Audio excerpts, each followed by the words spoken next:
Let's get started. Good afternoon and welcome to the Victorian Medtech Skills and Devices Hub, or VMH. My name's Anita Petrus and I'll be your MC for today. And thank you for joining today's session, which is US Medtech Market Entry, Lessons from the Field. Before we get started, I'd like to start today's event by acknowledging the traditional owners of the land of which I am currently hosting this webinar, the Wurundjeri people of the Kulin Nation, and I pay my respects to those elders past and present. So today's webinar focuses on one of the most significant opportunities and indeed challenges for Australian medtech companies successfully entering the US market. As most of you are aware, the US represents the world's largest healthcare market and offers an enormous commercial opportunity for innovative medical technologies. However, market entry can be complex. It can be really resource intensive, as we're about to find out, and really difficult to navigate without really a considered strategy. So today's session will explore the more practical realities of breaking into the US hospital market. We'll discuss how key opinion leaders, or KOLs, professional societies, and value analysis, or VACs, influence adoption, building sales coverage, and factors to consider when developing your own entry strategy. We're pleased to have Chris Carter with us today to share practical lessons from more than 25 years of medtech commercialisation experience.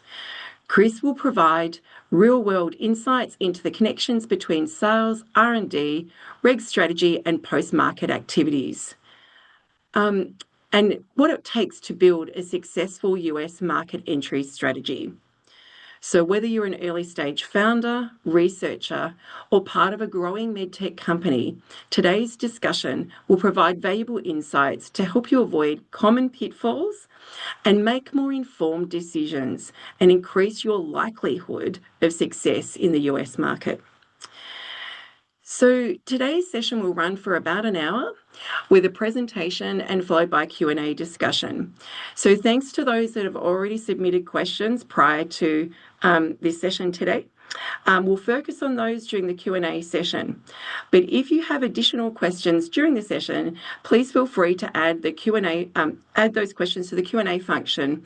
And what we won't be taking live questions today, we'll certainly be looking at those questions that you submit during the session. And we'll look to addressing some of the questions that we don't get to today post-session. So look out for those post-session comms. So it's my pleasure to introduce Chris Carter. Chris is a senior medtech executive with more than 25 years of experience in global healthcare and medical technology commercialization. Throughout his career, Chris has worked with startups, scale-ups, and established healthcare organizations to bring innovative medtech medical technologies to market and accelerate commercial growth. His experience spans product development, market access, regulatory strategy, sales execution, and international market expansion. So we're in good hands. Chris has extensive experience navigating the complexities of the US healthcare system and has helped organizations develop practical pathways to commercial success across international markets.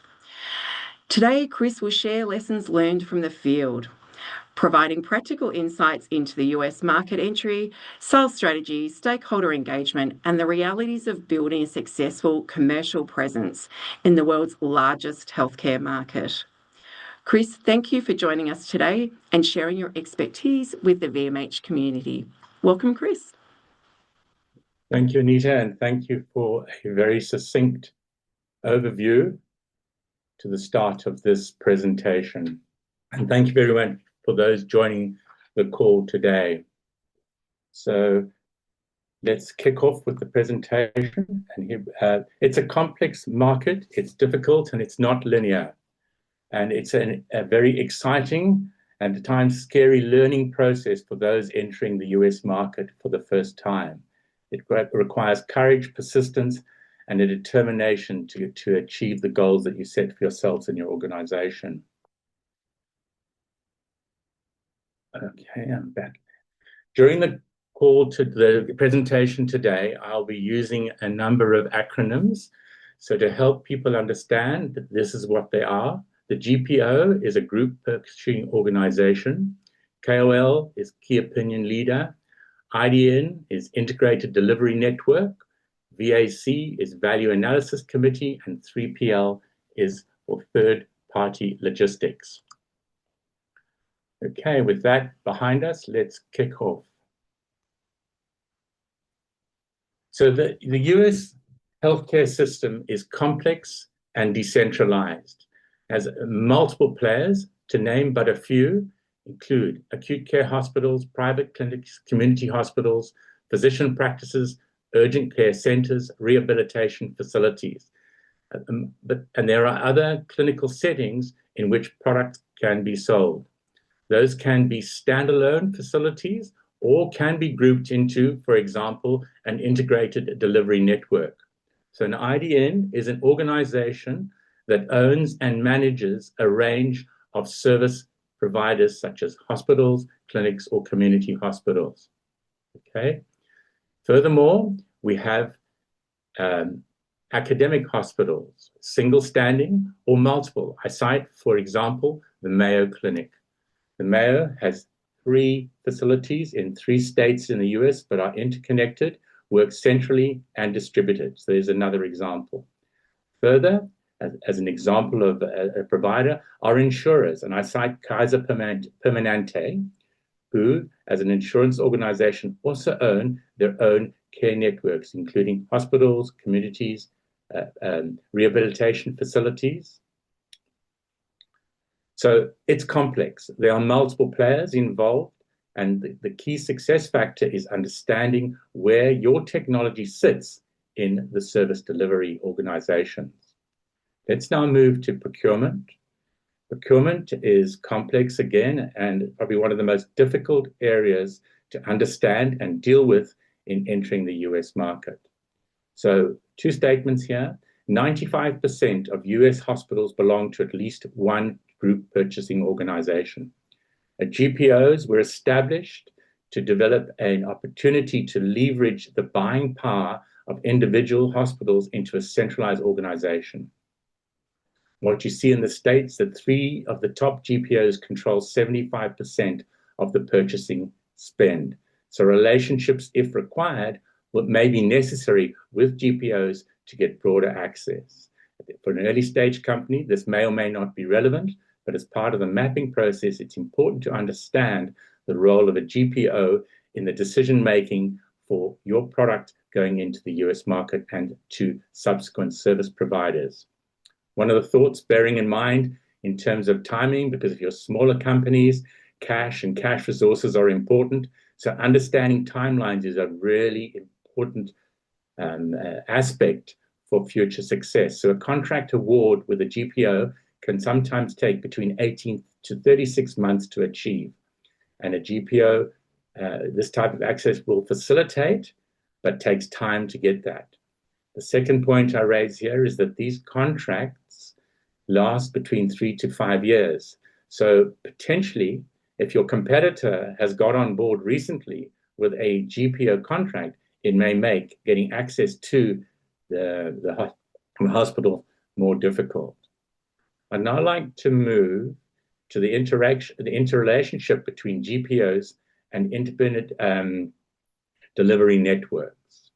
So the manufacturer will then approach, if a manufacturer wanting to get into a particular hospital or institution may need to undertake the following steps.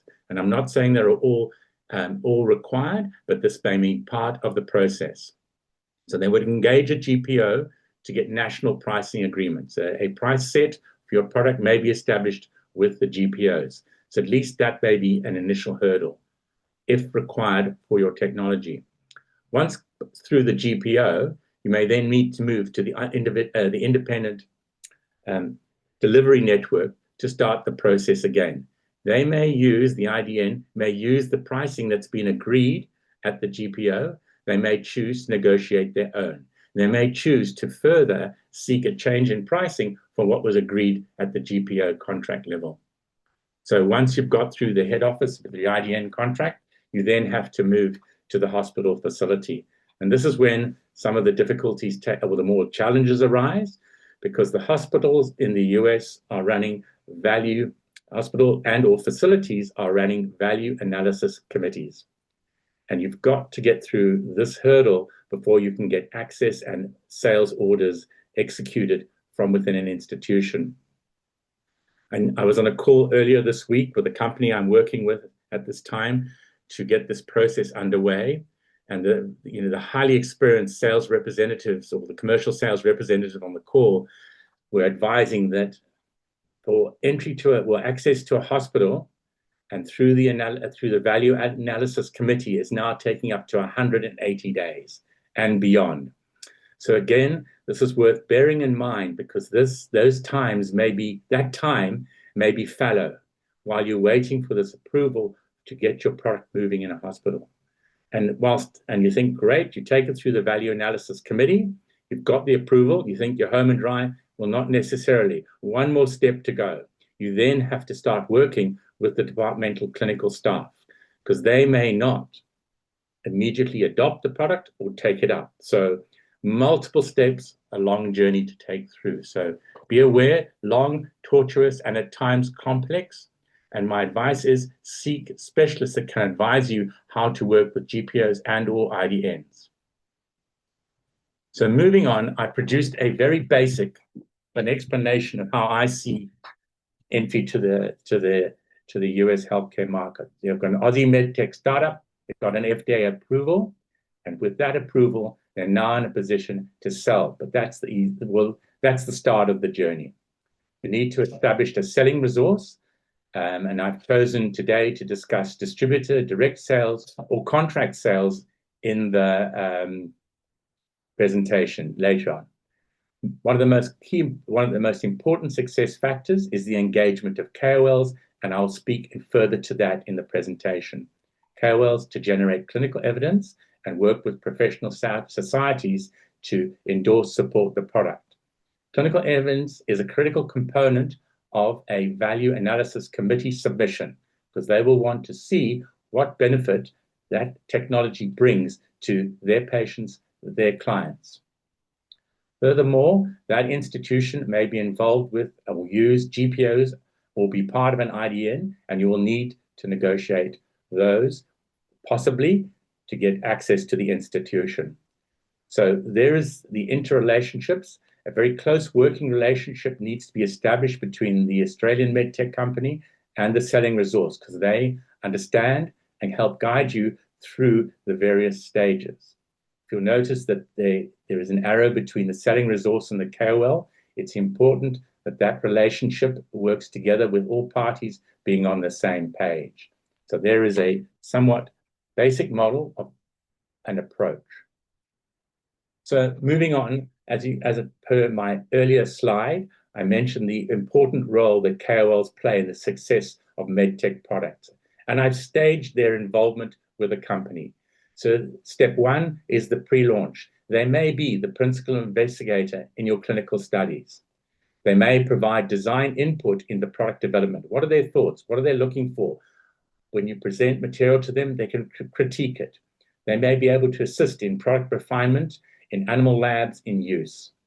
They may assist in publications, abstracts, and conference presentation to bring up pre-market awareness for your technology. Moving on to stage two, so we've now got approval and we're launching products.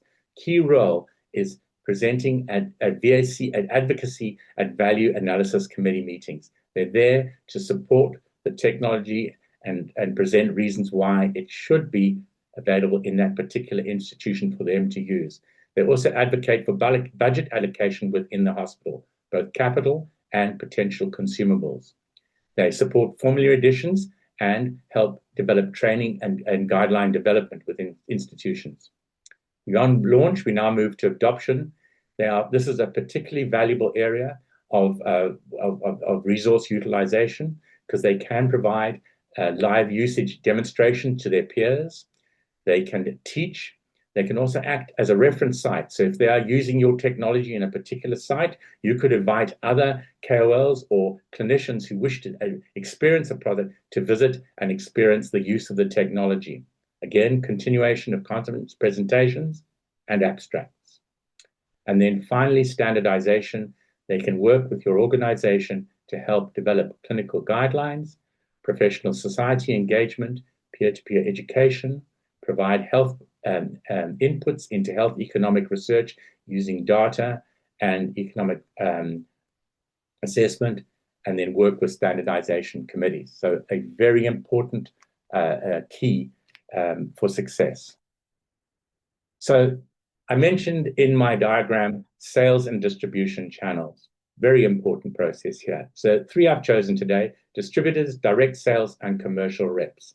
Distributors, what's important in selecting them? Do they have a relationship with KOLs and clinical champions in your clinical area? They will seek from you a margin between 15 to 40% from your exit price to what they sell it to sustain their operation. Be aware with a distributor, they carry multiple products. So you have to make sure they've got no conflicting products and can operate in your field. Very hard to get a distributor of diagnostics to sell a surgical product. So I'm giving an extreme example, but be aware of multiple products. Key, can they demonstrate to you their relationship with hospital value analysis committees? What does their coverage look like? Are they East Coast, West Coast, Central Coast, right across the United States? What can they bring for you? More importantly for me, have they got the ability to bring sales representatives and staff that can conduct product evaluations with clinicians to demonstrate the technology and gain excitement and adoption? Do they have IDN contracts in place already? Performance management for a small company is difficult because you have to negotiate with the company, bearing in mind they have many products carried within their organization, and how to get the attention of your product amongst the reps carrying a bag of products. So it can be hard for a small company to get that leverage. But if you've got an exciting technology, guess what happens? The product goes to the top of the bag, the reps get excited, and you get results. So there we go. The direct sales model is probably the most challenging for an Australian startup. But I would begin looking for, does that individual who you're wishing to employ have a relationship with KOLs and clinical champions within your clinical field? The costs are significant. The average cost to run an American sales representative can range between $100,000 to $120,000 to $300,000 US dollars per annum.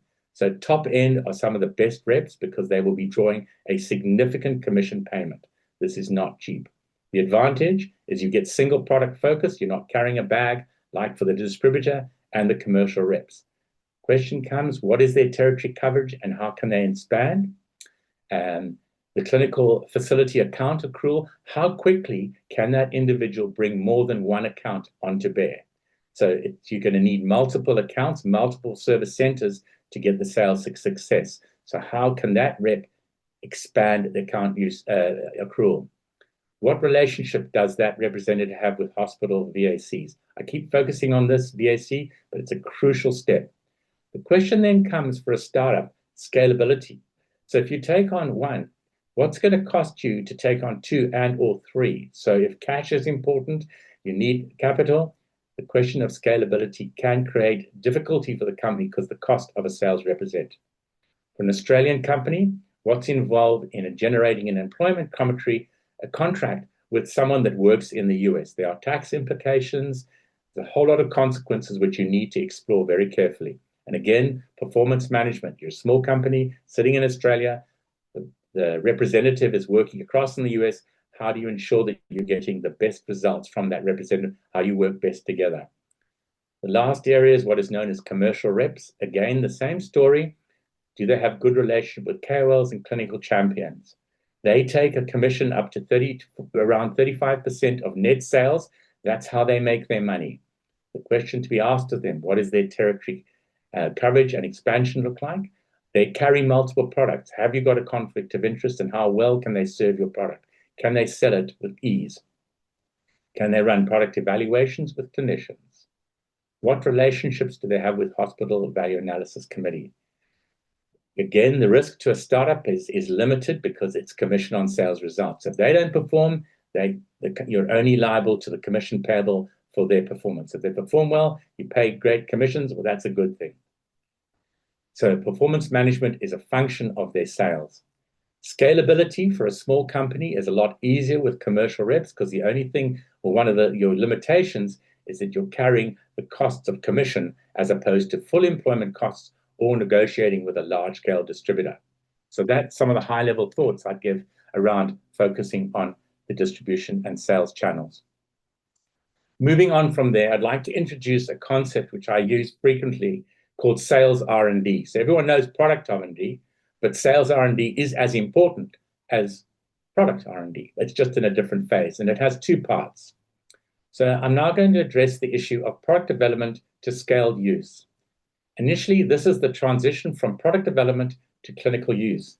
So early on, you would have worked with clinicians, you'd have done lab, you'd have people close to the organization, and there's a solid relationship, and everyone understands what the product is expected to do and how we all work together. For the first time, you are now taking your product through to naive, to the masters of the craft. And they're not, and may not see your product as to those who have helped you develop your product and all your trials. You may have a different approach to what they think and how they would use it. So the question then comes in how you align your technology with potential end users. And you may think, well, it's that clinician. Notwithstanding, you may need to be aware that there could be a setup or a technician that's required or a nurse that's required to set up the technology prior to clinical use. So the end user may not, in fact, be a clinician, but it may be a team of skilled specialists around the technology enabled to bring that product for the clinician to use. So defining who are the end users and what decisions and what input they have in your product use. Again, alignment of the clinical application with users. I'm going to share a personal story. I launched an electrosurgical device and we chose to take it to gynecologists for use in gynecological surgery. At that time, we had a significant price point, but we knew the volumes were large enough for success. But what actually happened is the hospitals pushed back because the value of funding per that case was such that it could not effectively absorb the cost of our device. So we were getting pushback from the hospitals that the device was too expensive. So being a surgical product, we had to sit back and say, well, we're not going to get a lot of traction here because the hospital won't fund. We then pivoted and took the technology to work with colorectal surgeons because the value per case for a colorectal procedure is far more was significantly larger than that for a gynecological procedure, and the hospital could bear the cost of that product in the charge. So that's how we had to align the clinical applications with a user and got some success, and we got sales traction in that example. And what's the biggest happening when you give it to the masters of craft, being the clinicians, is you don't know what is unknown. You don't know how they look at it, how they use it. There is no linear, there is no uniformity there is uniformity, but they all may have different ways of using the technology. And it's only at this point in time do you understand what the possibilities, the potentials, the upsides and the downsides of use of your technology by the clinicians. So once we've got this underway, we started to get clinical validation. You start collecting real-time data, which you can then use and analyze.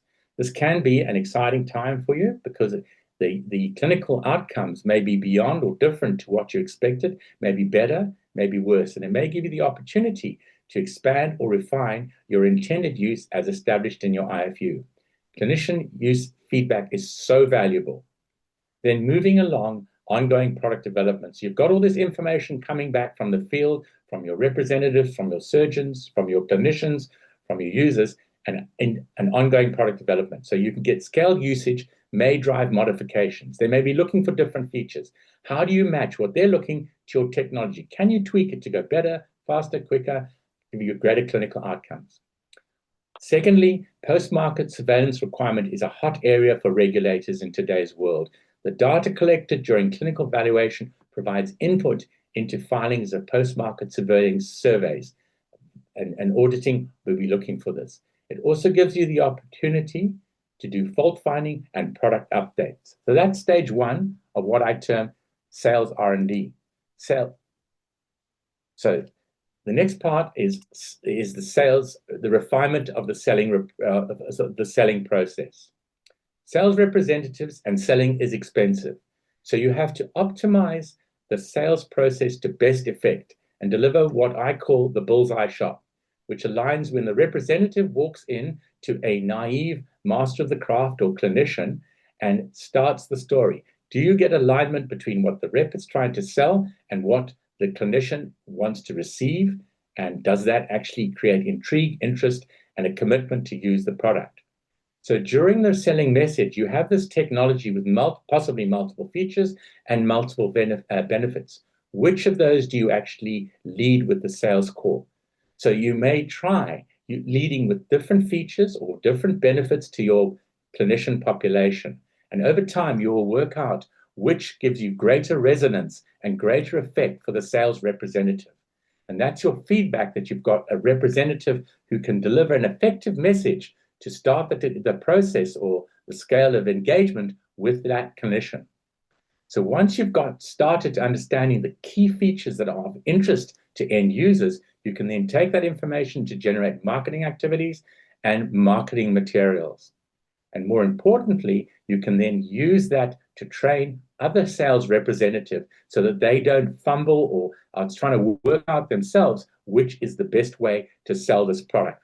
Your data shows you, use this message, use this feature, use this benefit to get that sales to be effective. Time is money, and that rep needs to be effective, and they need to be supported well so that they know when they go into the interaction, they've got a reasonable or a good chance of getting, yes, I'm interested, I would like to try this product in my clinical practice. Once you've got the selling message sorted out, two other parts to deal with: engagement of key purchasing stakeholders, identification and engagement of purchasing institute. Who's actually purchasing? I cited in my example earlier, is it the IDN? Is it the institution? Where is the actual sale taking place? You need to map this and understand this. I've given some examples of between a clinical facility, a hospital, and an IDN. Got different levels. Who's going to make those choices? How does it work? And understanding what is required at the individual value analysis committee. So each hospital may be different, and what does that submission, what do they want to see from you to support that process of evaluation? And then again, purchaser engagement. So you've got where you want to take it, who are those people, and then start to establish value and relationships with members of value analysis committees. Is it KOLs? Is it procurement? Is it clinical staff? Is it those technicians that I mentioned earlier? And at this point, we start seeing validation of proposed pricing, if in fact you have not had to do that with GPOs and or IDNs. At this point, you'll be saying, this is what I want, and the good negotiations start. So those are the two components of sales R&D. So moving on from here, this is my little model that I use. You start with an Aussie Medtech startup. You go and find yourself some really good commercial sales representative to guide you. You look for a boutique 3BL logistics company, a company that can import your stock, can be able to invoice for you, distribute to your customers, collect the invoices, answer the phone, why wasn't this delivered on time, and facilitate feedback from the marketplace for you. Almost like a face of yours in the United States. Very valuable resource to find. You'll build your cohort of targeted KOLs, and then work with your representatives, your KOLs, and your organization to make submissions to value analysis committees in targeted institution, bring along your clinical evidence that's being generated, and then seek to generate early sales. So, in summary, the key points that I'd like to leave with you towards the end of my session. Role of KOLs. One of the key success factors in achieving sales is high quality KOLs. Number two, US healthcare is complex, fragmented, difficult. Understand it, gather as much information from parties you can find to share the knowledge. Third one, the role of sales and R&D. Do not underestimate the need to optimize the sales process to gain maximum sales traction. You don't want reps knocking on a door, getting knocked back, because that's time that you're losing for generating sales. And four, I provided a proposed sales module which involves a 3PL distribution in combination with contract sales representatives. So thank you very much indeed for my presentation, and I'll hand back to Anita.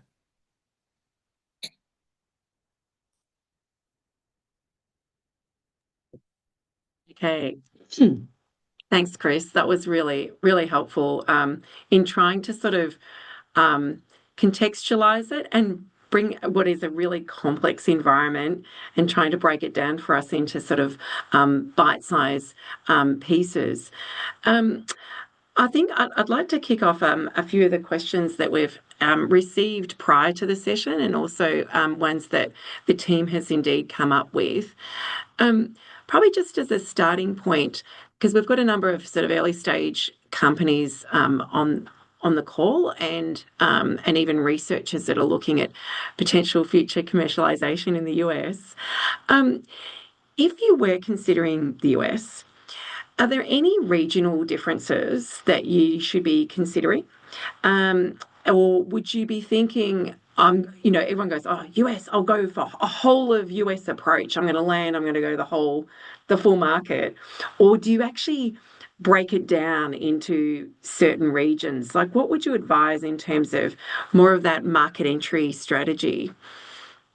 But I think for a startup company, you can't go whole across America. You have to be able to go where the value is, and that's where there is high density, high value hospitals. So invariably, you'd look at the West Coast, California, one of the richest states in America, and the East Coast, where you have a look around New York, Philadelphia. Those types of areas have high density, significant dollars spent on healthcare and a large number of facilities. As a startup, go small, go focused, but I would split it between those two. You may consider the Midwest. That's an opportunity because there are, you've got some of the great medical companies established there. But keep it small, keep it focused, keep it in where there are high value, decent spends on healthcare and clinical service delivery. Yeah, that makes a lot of sense. So you gave a number of examples in terms of different sales avenues that you could potentially look at. If you're a startup, would you actually consider doing it yourself to get those initial sales and sort of save the cost on hiring a seasoned rep or, a sort of a distributor? I suppose, what's the likelihood of success for someone who may be naive in selling into the US, but you're going to be a passionate founder? You're going to know your training material, you're going to know your product, you're going to have existing relationships with the KOLs that you worked with for, clinical evidence generation. So you might be starting at the hospitals that they are affiliated with. What would you say to that if I'm going, hey, guess what, Chris? I'm going to do it on my own. Bold, brave, fantastic. Support it all the way. I love it, especially as a rep. Big challenge. Great question. Selling is a relationship. It's all about relationships. So it takes time to build relationship. Fantastic to do that. The question is, do you know what you don't know in walking into a hospital? So I've started carrying a bag naive. It takes a while even to work out on which floor to find people. So there is a time-based element to this. You've got competitors out there. So yes, it's easy to do, but working out how that hospital works, who are the decision makers, what's the hierarchy, takes time, takes effort. So it may or may not, that's a hospital, but even in the clinical settings, different service areas, it's about relationships. People change roles and you lose that relationship. So you're building up with what you think is a decision maker. Guess what happens? They've moved on back to T0. Okay, so then, say if you decided then, okay, I'm going to engage a seasoned professional who have existing relationships with the key hospitals that you're interested in, and has engaged with like VAC submissions and things like that. But we've just heard that takes a long time. So again, from a startup perspective, where you may not have that time, again, would you consider, revenue becomes quite imperative then? Would you consider then going to more local physician offices where it might be easier to crack because you're looking at sort of group practitioners and that sort of thing? Is that a way to go? Is that an easier way to go? Great question. And absolutely. So you may have to initially start with smaller organizations, smaller entry points where you can get traction and start with multiple of those to put like multiple horses in the race because each may have a different cadence and time to realization. So start with your engaged commercial representative where you can get through the door, where you can start to get the process underway as you feed the pipeline.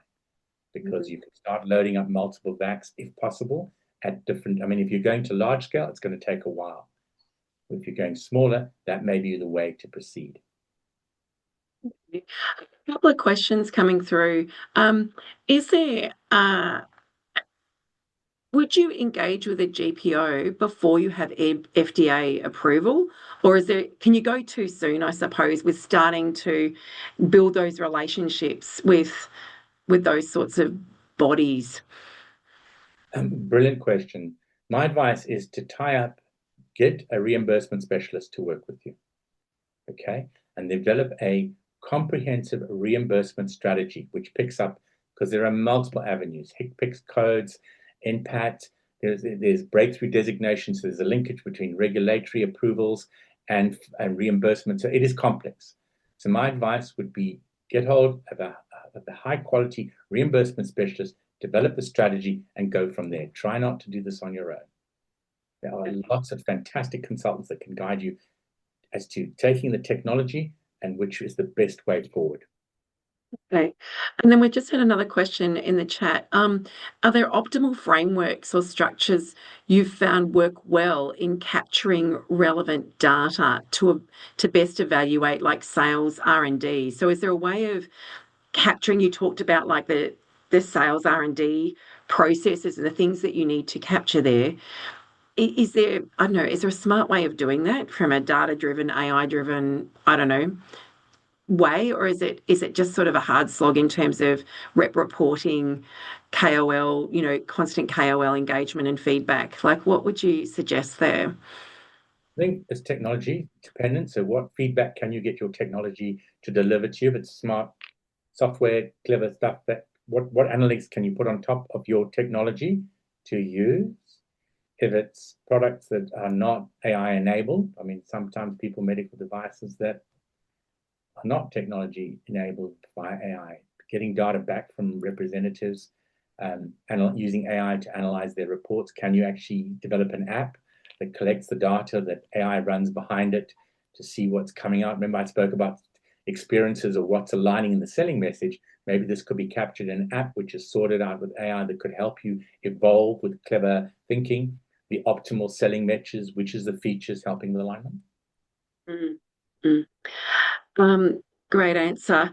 I've got another one that's come through, which is, are the VAC requirements, are they homogeneous? Like, are they comparable between different VACs, or is it horses for courses?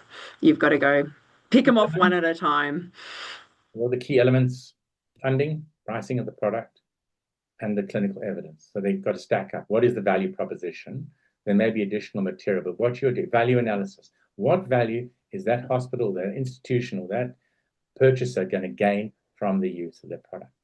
I've heard stories where people have gone in, presented their VAC, the VAC have come back and said, right, show us where we're going to get a 20% saving. Demonstrate for us. Hospitals all over the world, all healthcare delivery under huge cost pressure. So they are looking for technologies that can deliver them benefit. So what saving? Are we just adding another SKU? It's going to be very hard. They're just going to add a like-for-like product on their inventory. So they're going to see what benefit you're deriving and how can you communicate that in the VAC. Okay.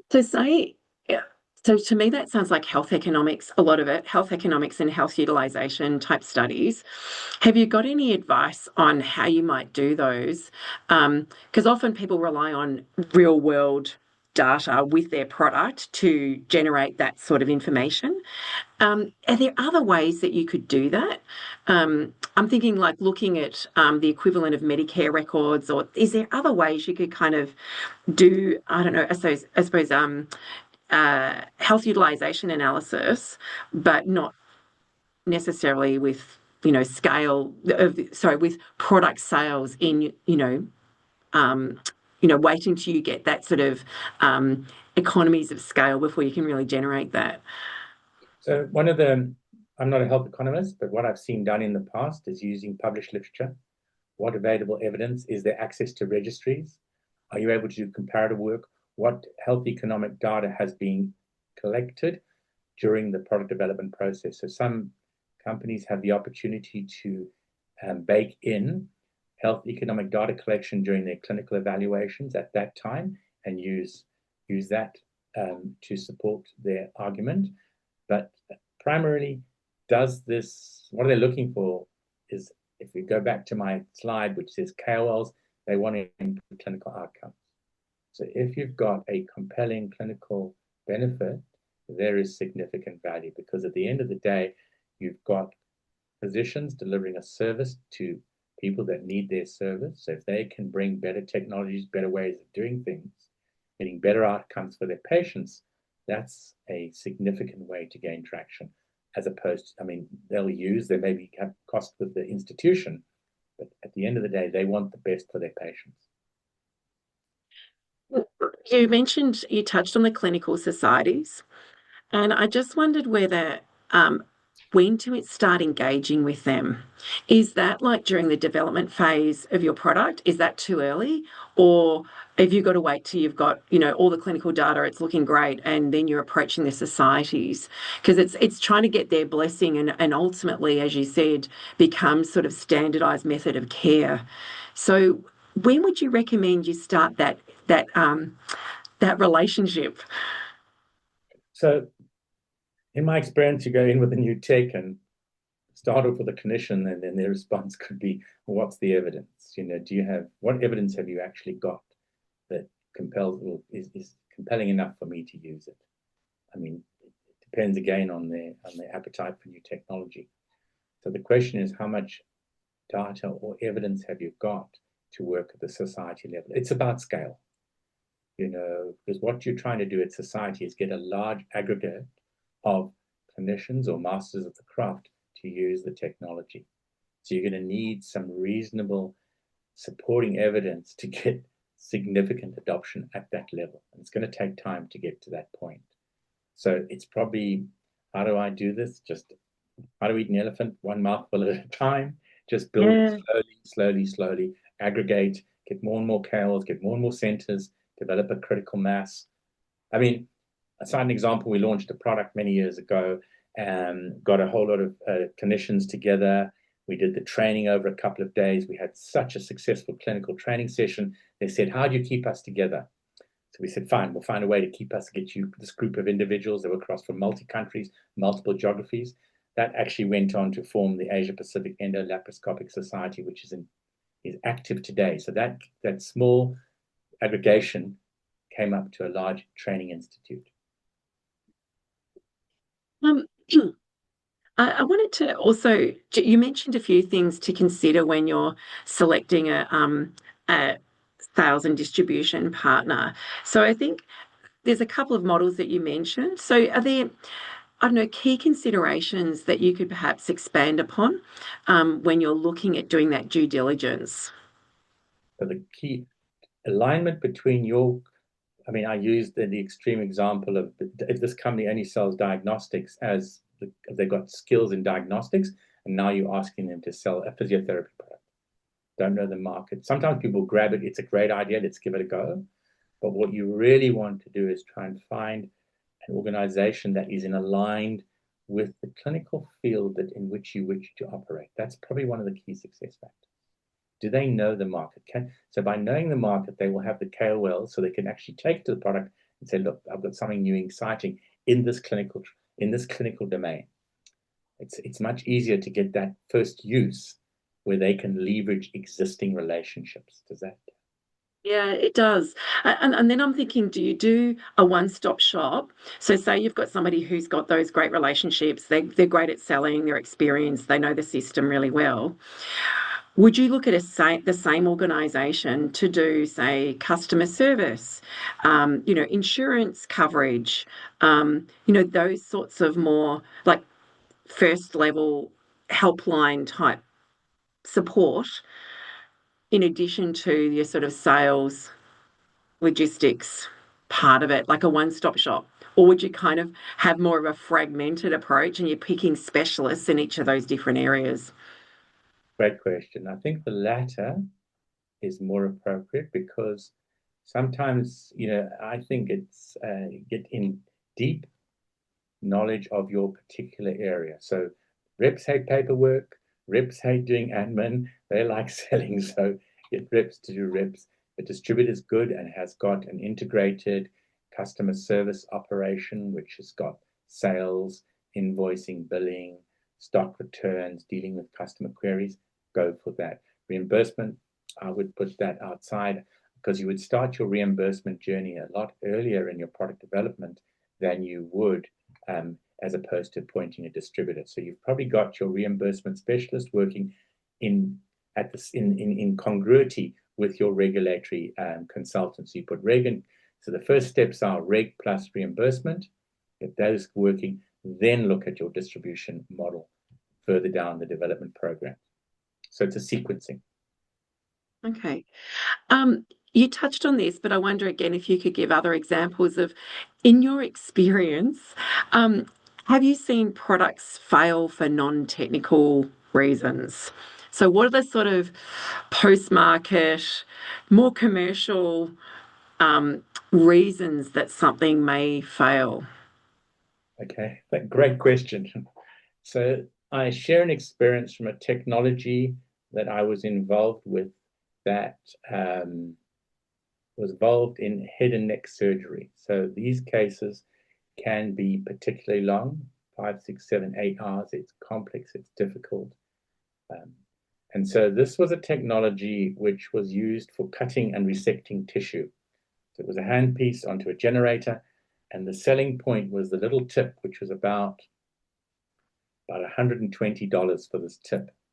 And everyone was so excited because the early stage result for the KOLs was profound and the feedback was great. So the sales representatives went out there and they all started promoting the product, which was fabulous, and they were getting results. But in the initial stages, the reps were standing in the theater with the clinicians using the device for the period of the case. And the sales manager then did, after a couple of weeks of launch, and he looked at some of the changes in the sales, and he said, "What's going on out there?" And they said, "Well, what are you reps doing all day?" He said, "Well, we're supporting this brand new product." And so tell me about this. He said, "Oh, we're spending about 6 to 7 hours per device in the theater." And he said, "That's it. I cannot afford to have a highly efficient, ultra performing sales representative spending 6 hours for $200 sale at the end of the day." So the cost to introduce that to the market was so significant, the product was abandoned. Mm. That's really interesting because that's actually taking, an on market. You don't want to wait on market to get that actual feedback. And it's probably thinking, again, for those that are online, considering in your, product design and development, actually, what is the product support look like? What is the complexity of your product? And if you're looking at somebody like a technical specialist or a rep that's actually going to have to support that, a great deal, then that's going to be a problem for you down the track. Absolutely. And that goes back to alignment with the users and who is actually supporting this and what does that whole process look like? Yeah. Yeah. Great question. No, great question. Well, so we haven't touched on this at all, but this is around competitors and competitor strategies. And so it's again, now you're in the public domain. Like once you're, on market, your product is out there. All the other competitor products are out there, competitor reps are out there. What do nothing's really secret anymore. So what would your advice be by Yeah. thinking about a competitor strategy out there in the Wild West? This is this is when the circus begins. So, rule number one, know your competitor. Rule number two, go back to rule number one. Know your competitor and understand exactly what the outputs. How long do you stay undercover in the product development program? What are, you need to really be very clear and have a full understanding of what that competitive landscape actually looks like. Could your technology become redundant because another one's coming down the track ahead of you? What's your speed to market and how close are your competitors to that launch? Because there's always the first mover advantage in a market. Can you actually hold that position? And what can you actually do to keep that position if it's very novel technology? And what do the competitors look like? And you may not be aware of the competitors. And I cite an example of some technology that was introduced to try and into a clinic, but the owners of the clinic were there was this technology could have stopped a significant revenue stream through this clinic, so they were reluctant to adopt new technology because of the disruption it could have on current revenue streams. So your competitor may not be product to product; it could be the environment in which it is used. So understand where the product's going to be used, who are really the competitors, and what are they up to. Go to conferences, go to meetings, scan online, go to all the startup meetings and have a look, because we're talking in a startup seminar today. Go to the big conferences like LSI and have a good sniff around and see who's doing what. That's a great resource, the LSI conference, both here. I mean, there's one in Asia, there's one in Europe, and there's one in America, because there's a lot of startups there, and they'll give you some understanding of where you're operating. Go to the digital conferences and look and see what's going on. From your experience, a KOLs kind of forthcoming, because especially those that might be, trialing new technologies that's not on market, do they kind of spill, or you can't really tap your KOL that might have also been tapped on the shoulder for, assessing a competitor product? Relationships are really important at the end of the day. So please be aware that if you're a small company and you want to play with the big fish, there are some huge, big competitors. It's multinational, global medical device companies who have invested in journal clubs, in keeping KOLs running their trials, taking their conferences. There'll be sponsors to major conferences, taking booths. So there is, and remember that often when you have a big meeting, that is a meeting of that particular society, and it is well funded. So there's a reciprocity between the clinicians and those funding it. So it's interesting. Okay. I've got one more that came through on the chat, which is actually a little bit of a left field question. And it's somebody that's developed a medical device that's over the counter, like more of a pharmacy product. Yeah.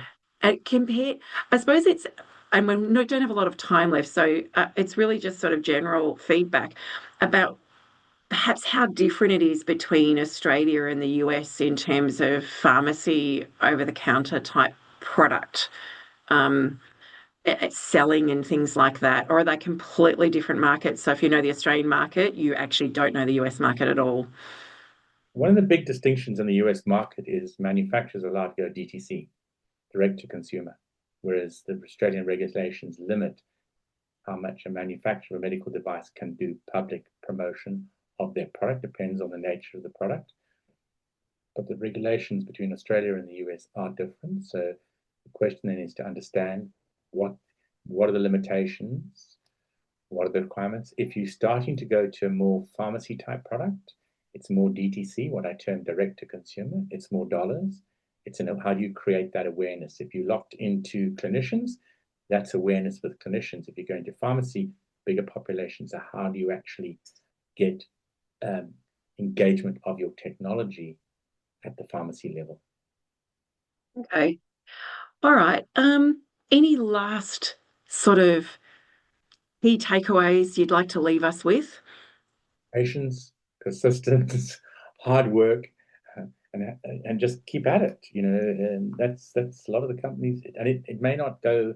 It's not going to go in a linear journey. You don't know what you don't know, but go and understand how to learn more about what you don't know, and build off and leverage that knowledge and that learning, and get the best people you can around you to support your activities in the US. Okay. Actually, I'm not sure whether we've got time for one quick other question. There was another one in the Q&A. I'll just quickly check. Oh no, I can't see that one. If there's any questions we haven't answered today, we'll look to getting Chris a response, after the session. So we'll follow up. But look, thanks again, Chris, for sharing your experience and practical insights. It's been really valuable to hear from someone who genuinely, is at the coalface. So, and is probably a little battered for the for the experience. So yeah, look, entering the US healthcare market, it can be a great opportunity for medtech companies, but as we've heard today, it can be also pretty challenging. And the takeaway here is obviously, strong stakeholder relationships, careful planning, and a clear understanding of what's involved and how long you're going to need to invest in that journey. So we hope today's session's been really informative for you and has given you something to consider when you're at that stage of thinking about entering the US market. And we're going to put up a short survey before we leave the webinar. We'd love you to fill it out. We really appreciate any feedback, and it'll help us inform future sessions. We really, as I said, value your feedback. So we'll go to a survey that should come up shortly. And then we'd also invite you to keep an eye out for our next webinar, which will be brought to you by the TGA, and it'll be on the 10th of September. So really looking forward to seeing some of you there, for those of you that are looking to navigate the Australian market. We'll hope you'll be able to join us. Thank you once again for joining us today, and have a wonderful afternoon, and we look forward to seeing you at our next session. Thanks very much.